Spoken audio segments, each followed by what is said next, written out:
जमाने को हमारे बीच फासला न लगे। मैं नाम पूछ लूं तेरा अगर बुरा न लगे। आजा रख लूं छुपा के दिल में तुझे। जमाने भर को किसी को तेरी हवा न लगे। मैं नाम पूछ लूं तेरा अगर बुरा न लगे। जय श्री राम, जय श्री राम। मित्रों सखाओं, ये प्यारा शायरी अंजुम रहबर जी की है और बहुत सुंदर सी शायरी अंजुम जी गाती है। उनकी शायरियों में एक दीवानगी है। जय श्री राम, जय जय सीताराम। मित्रों सखाओं, जय श्री राम। भगवान श्री राम, श्री हनुमान जी महाराज, श्री शंकर भगवान, फिर पार्वती माता, सबकी सानिध्य भक्ति आप सबको प्राप्त हो। आज का विचार अभिव्यक्ति। अभिव्यक्ति क्या है?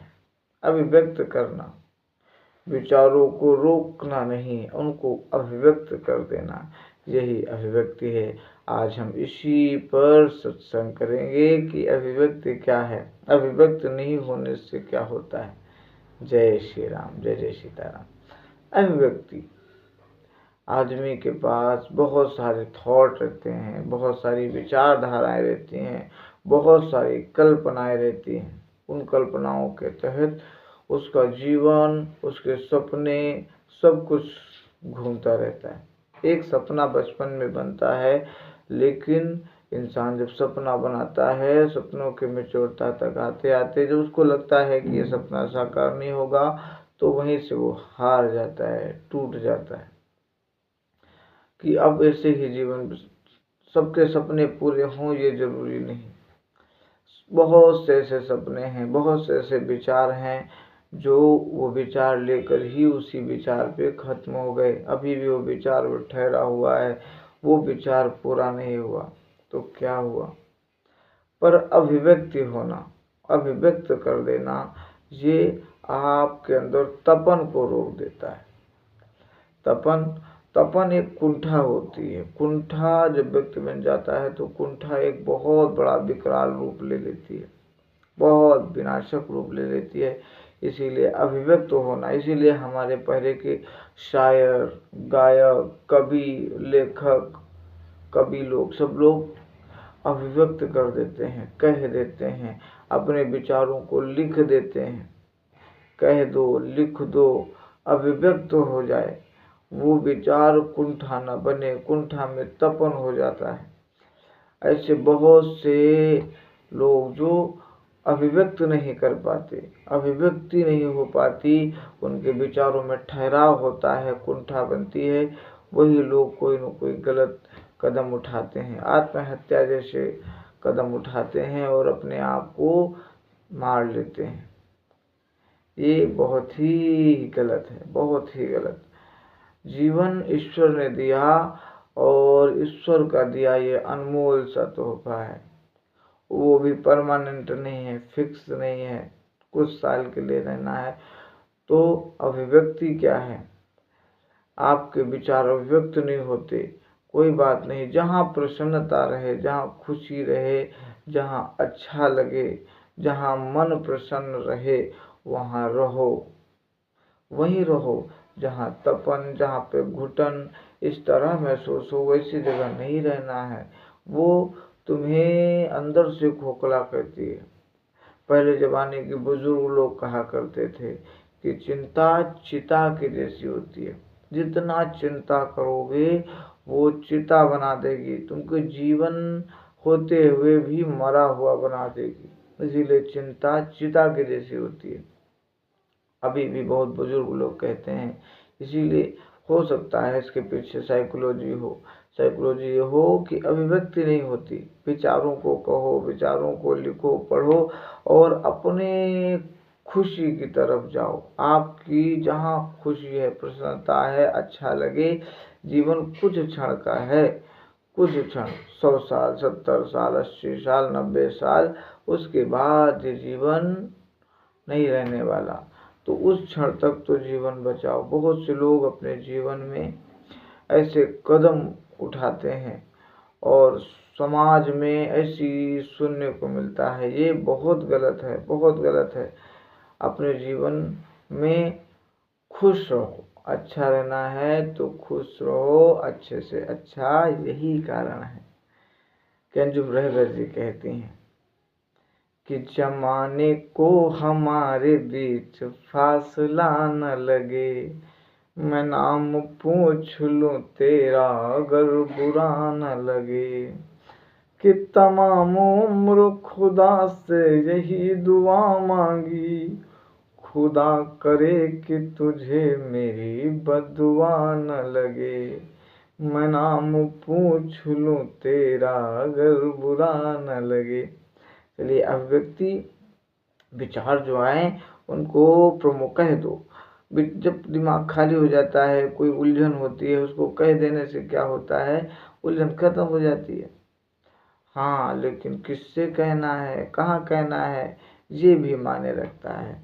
इस दुनिया में कोई विश्वास पात्र नहीं है जिससे आपको अपना दुखड़ा कहना है, किसी से नहीं कहना है, भगवान से कहना है। ना वो बोलते हैं और ना कुछ कहते हैं, ना किसी से आपकी चुगली करेंगे। इंसान विश्वास पात्र नहीं है, इस धरती का इंसान विश्वास पात्र नहीं है, बिल्कुल नहीं है। इंसान से बड़ा जहरीला नहीं है इस समय धरती पे कोई, बहुत बड़ा जहरीला है। वो कभी किसी को धोखा दे देता है, कभी किसी को दुख दे देता है, लेकिन हमारे ईश्वर, हमारे परमात्मा, हमारे राम, हमारे हनुमान जी, हमारे शंकर भगवान, ये किसी से कुछ नहीं बोलेंगे। और अभिव्यक्त करना है तो ईश्वर से करो, ईश्वर से बोलना ही सबसे बड़ा है। ईश्वर सुन भी लेता है और समझ भी लेता है और आपकी भावनाओं की कद्र भी करता है। इसीलिए अभिव्यक्ति विचारों को कहो, अपने परमात्मा से कहो और परमात्मा से लगन लगा के रखो, परमात्मा से प्रीति लगा के रखो। परमात्मा हर संकट को दूर करते हैं, हर जीव की प्रार्थना को सुनते हैं। बस परमात्मा जब तक सुने तब तक धैर्य को धारण करना, यही परीक्षा की घड़ी होती है। बहुत से जीव, बहुत से लोग परेशानी में आते हैं, डिप्रेशन में आते हैं, इतना डिप्रेशन में आ जाते हैं कि अपने आप को ही मिटा लेते हैं। ऐसा कौन सा डिप्रेशन टेंशन है, ऐसा कौन सा डिप्रेशन वाला पॉइंट है जो आपके अपने शरीर को ही मिटा देने से खत्म हो जाएगा। मानसिक टेंशन है, जॉब नहीं लग रही, क्यों परेशान हो, पैसे की कमी है, क्यों परेशान हो, खाने को नहीं मिलेगा, ऐसा हो ही नहीं सकता। इस धरती पर, पूरे जगत में, संसार में भगवान सुबह आपको उठाएगा तो भूखा नहीं सुलाएगा, ये नियम है। इस धरती पर चराचर जगत में इतने जीव हैं, गैया, भैंस, घोड़ा, हाथी, बिल्ली, सियार, सब लोग हैं। सब लोग भूखा उठते हैं, लेकिन जब सोते हैं तो भगवान सबका पेट भर देते हैं। काहे की टेंशन, क्यों टेंशन? ऐसी कोई उलझन नहीं, ऐसी कोई, कौन हंस लेगा, कोई तुम्हें पागल कहेगा, कोई तुम्हें कैसा कहेगा, कहने दो। उसके कहने से तुम्हारा जीवन थोड़ी ना है, उसके कहने से तुम्हारा जीवन नहीं है।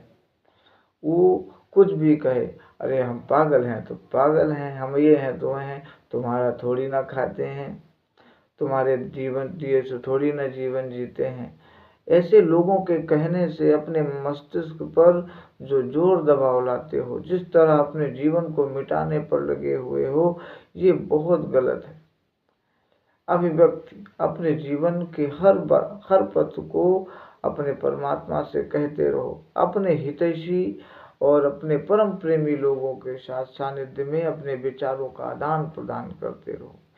यही जीवन में सबसे बड़ी कठिनाई है।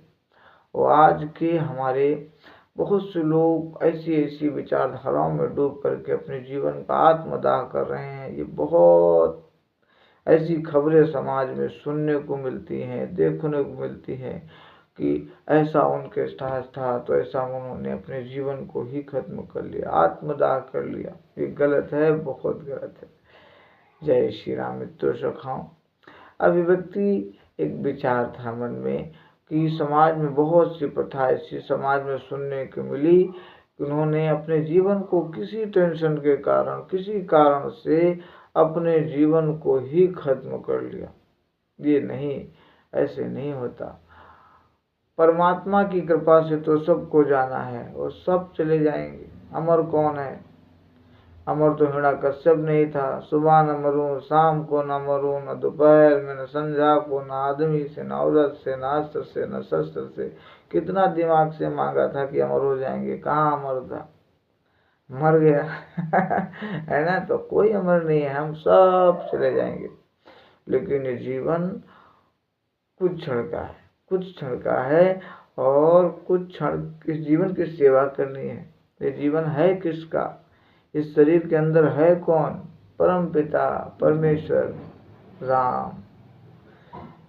इस शरीर के अंदर राम है और इस राम की रक्षा करनी है, अपने शरीर की रक्षा करनी है, अपने आप को स्वस्थ रखना है, बढ़िया खाना है, बढ़िया घूमना है, खुश रहना है। ये शरीर में नहीं खुश है तो राम कहाँ से खुश होंगे? शरीर ही अस्वस्थ है तो राम बीमार है। इस शरीर में ही राम है। ये शरीर सबसे बड़ा मंदिर है और इस मंदिर को खत्म करना मंदिर को तोड़ने के बराबर पाप है। इसीलिए अपने किसी भी ऐसी उलझन, किसी भी ऐसी परेशानी से अपने जीवन का आत्मदाह नहीं करें।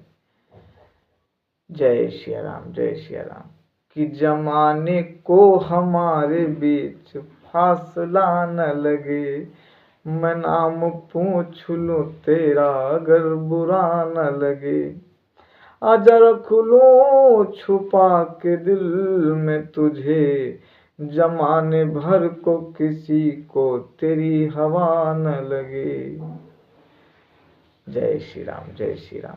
कि तमाम उम्र खुदा से यही दुआ मांगी, खुदा करे कि तुझे मेरी बद्दुआ न लगे।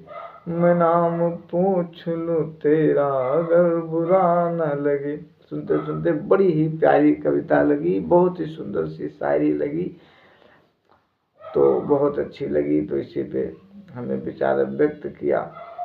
हमारे विचारों और हमारी वाणी का आप सबके हृदय को दुखित करने का कोई भी ऐसा पर्पज नहीं है।